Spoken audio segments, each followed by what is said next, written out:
Here's all you have to do. Learn to work harder on yourself than you do on your job. Once I understood that philosophy, it totally changed my life. Work harder on yourself than you do on your job. If you work hard on your job, you can make a living, which is fantastic. If you work hard on yourself, you can make a fortune, which is super fantastic. Success is something you attract by becoming an attractive person.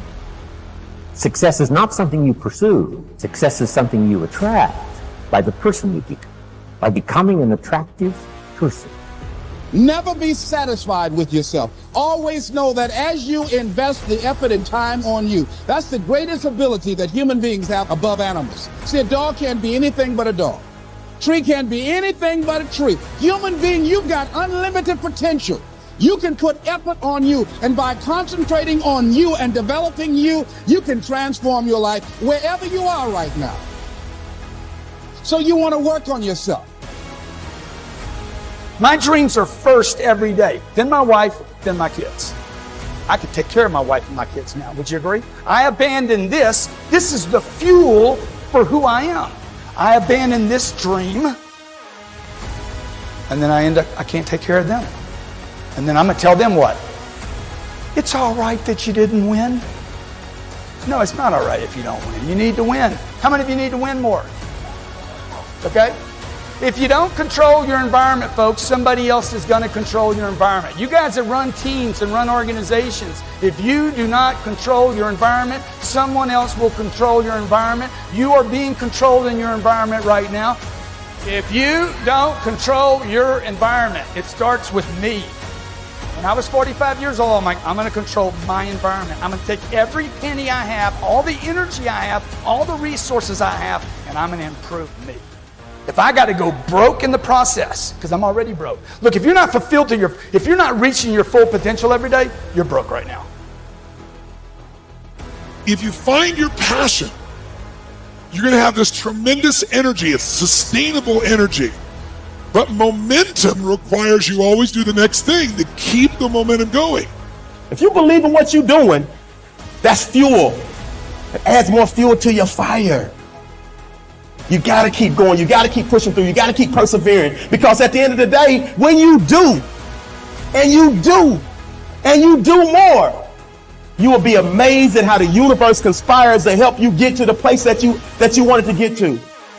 So believe in you, block out the shade, and let your sun shine on through. Because it's on you to be you.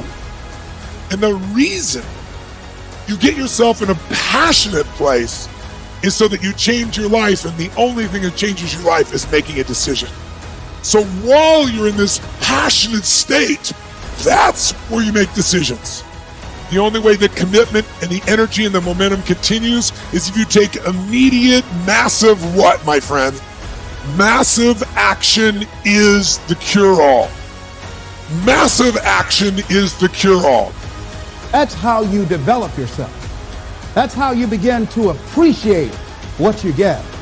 When you're working on a dream, at some point in time, a transition takes place. And the transition is what you are becoming in pursuit of the dream. Because even if you don't get the dream, you become such a strong and powerful person. It will so change your life, you can look at something else and say, well, I think I'll go do this then. Because you've now developed yourself in such confidence and such competence in how to deal in the arena of life that you can move into another area and not miss a beat. Once you begin to discover who you are, then you really realize how you have been given authority and dominion over everything on the face of the earth, including all the dimensions of your life. But you can only do that through the struggle of life. And most people avoid the struggle. Most people go through life avoiding pain. And when you go through life like that, something in you dies. Something in you that you never activate is lying dormant in there, that you never get a chance to call on because you have not challenged yourself. Somebody said the land of familiarity belongs to the dead. That most people like to feel like they're a king in the area of their comfort zone. They only want to do those things that they know how to do well. Osborne said, unless you attempt to do something beyond that which you've already mastered, you will never grow. So if you want to begin to grow, you've got to put something out here that you can't reach easily, that has got to make you stretch, got to make you jump for it, got to make you get back a little bit and dig in so that you can take a leap for it. And maybe you jump up there and you miss it and you skin your knees and you come back again and you bust your lip next time. But you keep on, and through that process, you learn how to leap higher. You start challenging yourself to dig deeper, and then you discover some things about you that you don't know right now, some talents that you have in you that you didn't know that you can do. If you want to begin to make your stuff happen for you, I think that it's very important that you start trusting yourself. Listen to yourself. Listen to that still small voice within you. Don't try and make everything logical. There's some things about life that defies logic, that you just can't explain how the outcome is going to be. I think that's why Paul said you've got to learn how to walk by faith and not by sight. That once you begin to trust yourself and your ideas and your instincts, life takes on a whole new meaning, because now I want you to do that feeling that you are led. Just feel, I am led. Ladies and gentlemen, don't give your power away. You don't need anybody to approve your dream. It was given to you. If they can't see it, it's because it wasn't given to them. It was given to you. Hold it, nourish it, cultivate it, work on it. It's yours. It's your baby. Work on it until it comes into fruition. I gave away my power, and I said, I'm not going to do that no more. Here's something else for those who make it today. Do what you know is right. Treat people like you want to be treated. Don't try and take any shortcuts. Don't try and cheat. Pay your dues up front. I believe, ladies and gentlemen, what goes around comes around. You can pay now, or you will pay double later.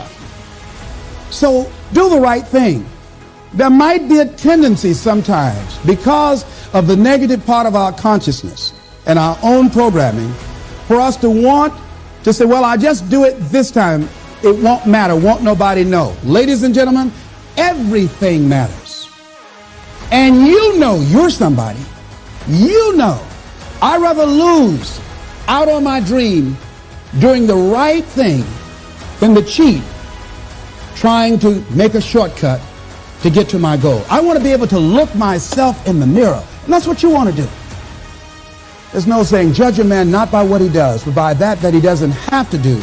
And to judge the true quality of a man is what he'll do when nobody's looking.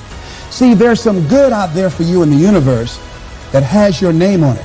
And nobody can get your good. It has your name on it. They can't take your stuff. It's your stuff.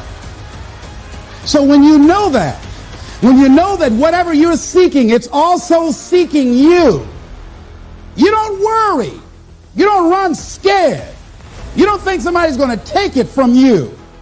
You listen to your inner voice, and you always take the high road. There will be the tendency, the natural inclination to take the low road. You must resist that. Repeat after me, please. I will always take the high road. And do the right thing. No matter what. Take action. Not hasty if it isn't required, but don't lose much time. Here's the time to act. When the idea is hot and the emotion is strong. That's the time to act. Say, Mr. Rohn, I'd like to have a library like yours. See if you feel strong about that. What you got to do is get the first book and then get the second book. Before the feeling passes and before the idea gets dim, action pronto. Action immediate. Action as soon as possible. Because if you don't, here's what happens. We call it the law of diminishing intents. We intend to when the idea strikes us. We intend to when the emotion is high. But now if you don't translate that into action fairly soon, now the intent starts to diminish. And a month from now it's cold. A year from now, can't be found. So act. Set up a discipline when the emotions are high and the idea is strong and clear and powerful. That's the time to set up the discipline. Somebody talks about good health and you're stirred. Says, right, I need to get a book on nutrition. Get the book before the idea passes and before the emotion gets cold. Go for the book. Start the library. Start the process. Fall on the floor. Do some push-ups. Action. Got to take action. Otherwise, the wisdom is wasted. Otherwise, the emotion soon passes.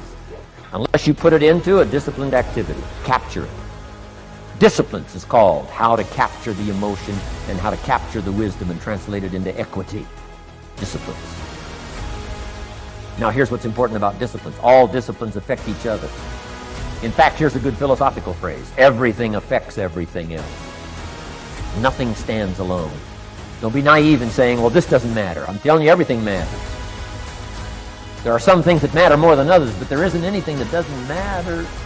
Key to take home. Every letdown affects the rest of your performance. Every letdown affects the rest. This is part of the educational process on personal development. If you don't take the walk around the block, you probably won't do the apple a day. If you don't do the apple a day, you probably won't start building your library. If you don't build your library, you probably won't keep a journal, and you won't take pictures, and you won't do this, you won't do wise things with your money, won't do wise things with your time, won't do wise things with your possibilities and relationships, and the first thing you know, 6 years of that accumulated, and we say you have messed up. So the whole key to reversing that process now is to start picking up these disciplines. Now here's the positive side. Every new discipline affects the rest of your disciplines. Every new one affects the rest. That's why action is so important. The least action, the smallest action. Take it. Because when you start accomplishing and the value starts to return from that one action, it'll inspire you to do the next one and the next one and the next one. You start walking around the block, it'll inspire you to get an apple. Get an apple, it'll inspire you to get a book. Get a book, it'll inspire you to get a journal. Get a journal, it'll inspire you to grow, develop some skills. All disciplines affect each other. Every lack affects the rest. Every new affects the rest. The key is to diminish the lack and set up the new. And you've started a whole new life process.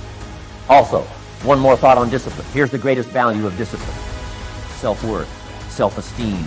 People are teaching self-esteem these days, but they don't connect it to discipline. The least lack of discipline, and it starts to erode our psyche. One of the greatest temptations is to just ease up a little bit. Right? The slightest lack of doing your best starts to erode the psyche. Instead of doing your best, doing just a little less than your best. Sure enough. You say, well, it's just going to affect my sales. No, it's going to affect your consciousness. It's going to affect your philosophy. Now you've begun in the slightest way to affect your own philosophy. Here's the problem with the least neglect. Neglect starts as an infection. And if you don't take care of it, it becomes a disease. And one neglect leads to another. And the worst of all, when neglect starts, it diminishes our self-worth, our self-confidence, our self-value. You say, well, how can I get back my self-respect? I'm telling you, you don't have to go to 29 classes. All you have to do is start the smallest discipline that now corresponds to your own philosophy, like I should, and I could, and I will. No longer will I let neglect stack up on me so that I will have the sorry scenario 6 years from now, giving some excuse instead of celebrating my progress. That's the key to discipline. Okay? Let's get kids involved in the least of disciplines. One more, and then one more, and then another one, and then another one, and then some more. And the first thing you know, you're starting to weave the tapestry of a disciplined life into which you can pour more wisdom and more attitude and more strong feeling, more faith and more courage. Now you've got something, a vessel in which to put it. And now the equities start to flow.